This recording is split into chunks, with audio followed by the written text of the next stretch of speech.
સુરેન્દ્રનગર જિલ્લાની તમામ માઇનર કેનાલમાં રવિ પાક માટે સિંચાઈનું પાણી છોડવાનું શરૂ કરી દેવામાં આવ્યું. અધિકારીઓએ જણાવ્યું કે આવતા 4 મહિના સુધી કેનાલમાં સતત પાણી ચાલુ રહેશે.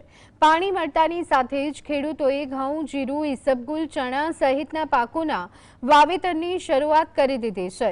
જિલ્લાભરમાં રવિ સિઝનની ખેતીનો ધમધમાટ શરૂ થયો છે અને ખેડૂતોમાં આનંદની લાગણી છવાઈ છે.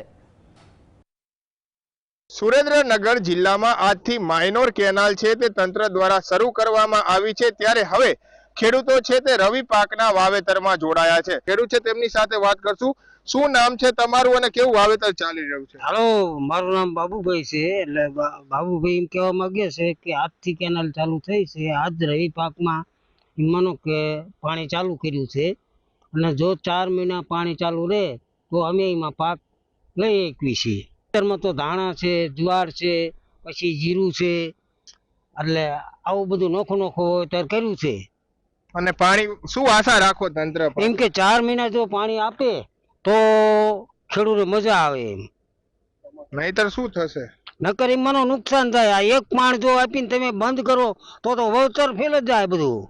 ત્યાં માઇનોર કેનાલો છે તેમાં 4 મહિના સુધી પાણી સતત આપવામાં આવે, જેથી લઈને રવિ પાકની સિઝન ખેડૂતો માટે સફળ થાય. Fazal Chauhan, GSTV news, Surendranagar.